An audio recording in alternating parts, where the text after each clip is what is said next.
It's Friday. What a week. Oh my gosh. So I haven't had as much time to get onto Facebook as I have done in the past. Hopefully you'll appreciate that I'm trying to get in when I can and leave these messages. I really wanted to talk about this subject actually. We've just done 2 recordings today for some cracking short podcasts. So look out for those.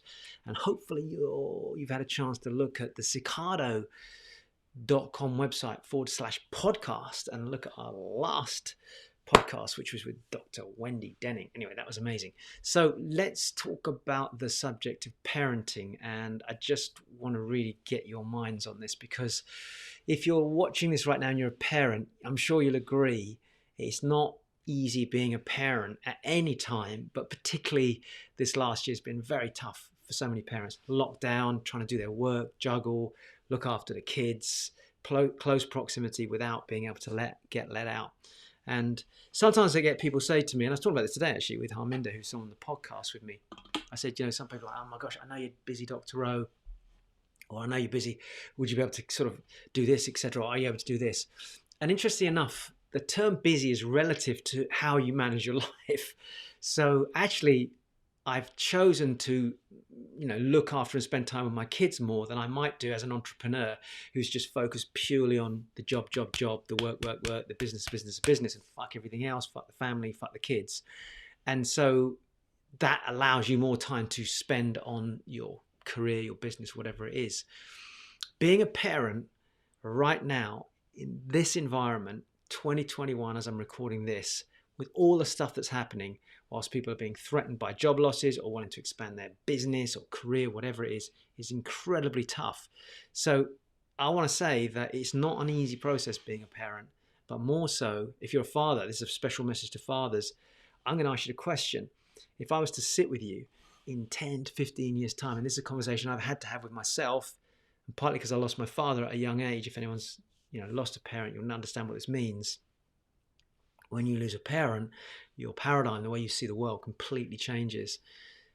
If you imagine your children are now grown up, are there moments right now that you're experiencing where you're thinking, fuck, you're like, you have a regret? Have you got a slight regret? Did you miss something your kids did when they were talking to you? Were you on this thing?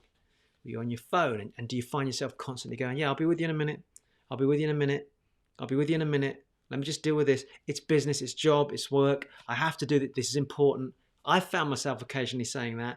And, kids really tune into this and they feel it. They feel the pain. They feel emotionally that this is more important than them, your work, your spreadsheet, whatever it is. Now, this is where it gets difficult, because if you're working from home, oh man, that's a tough one.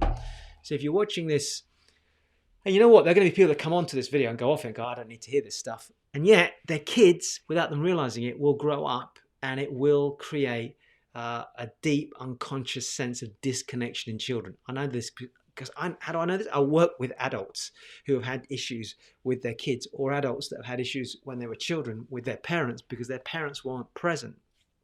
And this is where dysfunctionality comes into a family as well. I can see a thumbs up there. So thank you for saying thumbs up to this. This is such an important area. And so many people do this whole freaking bullshit of, oh yeah, but you don't understand. I've got to be successful first. I've got to do this. I've got to make this money. And when I've done that, I'll have time for you. Yeah, right. What a load of frigging bullshit. And I'm saying that, and you might disagree with me, but so many adults, particularly men, I find, the priority is around the importance of what they're doing, and it's important what I'm doing here. And I put my hand up and say, I've done this on occasions, and I have to check in with myself. Well, my kids are astute enough now because, emotional development books and the way we communicate, my other half as well, amazing. She's just brilliant the way she brings this out. The kids are aware of it. And so when they're aware of it, they challenge us as parents. If you've got very emotionally developed children, they're going to challenge you on it. If your kids have been stuck in front of a screen and they're consumed by this, iPads, screens, they're not going to feel it as much, because they will actually start to use that as their source of connection. Every single human being needs connection. All of us, adults and children, but particularly children. We also need a sense of variety. So we need to get our needs met at all stages of our lives. But your children need to get those needs met all the time. And you can do it like my daughter was playing with Lego yesterday, and she spent like an hour and a half, 2 hours playing with this Lego and trying to put it all together. Or you can stick them in front of a TV and stick food in the mouth. What are you doing? You're creating children that are not engaged. They're not communicating. They're not feeling a sense of the world around them. They're lost through a screen. I don't know if you agree with this or not. If you're watching, give me a thumbs up if you agree with this. And this is a challenge, because our children, then when they do want our attention, well, we're kind of just relying on the fact that they can basically just switch off on a screen. We go on holiday with them and they go, oh, mummy and daddy, come on, let's go and do something. Yeah, there's the screen. We're just going to have a beer, barbecue, whatever. So I think as adults, and I say us collectively as adults, we have become lazier than my parents' era. I grew up in the 60s, so, parents had more time. Yes, they were busy, but there weren't the screens, etc. And now, of course, the importance of our job, the fear of losing our job, that whole thing is driving us as human beings to neglect our children. And you might disagree with me, but I'm telling you, there is a higher percentage of children now self-harming. Statistically, it's a fact. This year, more than any other year that I'm aware of, there is a higher percentage of children starting to go dysfunctional in their behavior. Unhappiness levels, and this is actually a measurable state, by the way. Governments measure happiness levels. Companies measure it. Parenting right now, children are feeling incredibly frustrated, and there's this emotional or mental health issue that we're hearing a lot about now. And yes, last year didn't help, but it's how we throw our kids in front of TikTok, fucking YouTube, Facebook, and all of a sudden their perception of the world is this idealistic image that they're seeing, which is being presented perfectly through a lens which is very cleverly distorted and placed in front of our kids. And our kids go, this is how I want my world to be. Oh, look, ideal parents talking with their kids and playing all the time. Why don't my parents do it? And then it creates this frustration. So this is me having a rant, by the way. Anyway, right, let me move from the rant to a bit of construction here now. Let's go off rant. Let me just, again, I kind of want to press a button here with dads. If you're watching this and you're a father, then this is not meant to be disrespectful, but I will say this. We as men, 100% are less present than women. Women, if you agree with that, give me a thumbs up. But it may be that it's the same thing for a mum. It could be a mum that's running a business and the father's more home-based and the mum's never around because she's off doing other stuff and she's working, but I'm doing this for the benefit of the family. It's the same conversation, whichever parent it is, but one is typically more in that mode than the other. And we're constantly checking in. I have to do it as a dad all the time. And we tend to have this belief in our heads, blokes, that we just get on with something and come back and we'll kind of fix it with buying a present, whatever, and, give them a little bit of time. But I played with you yesterday afternoon. Yeah, Dad, for 25 minutes before you then shut off or whatever. So number one, pause. Just take the time to be mindful, to be reflective. Just pause and reflect and ask yourself the question, is this the image of the idealistic father that I wanted to be? When I had my kids, was I having my kids just to procreate, so I'm leaving a legacy in the future?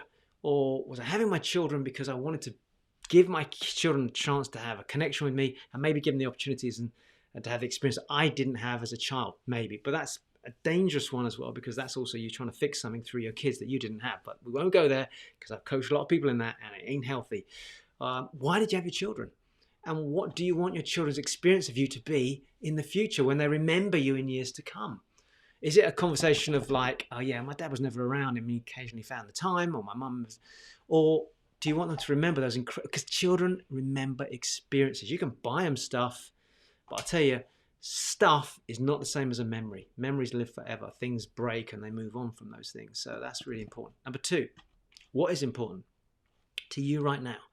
If you're to reflect, is it the time you're giving your boss, the people in your workplace, your mates at the pub, your five-a-side football team, whatever it is, or your kids? Where is your priority?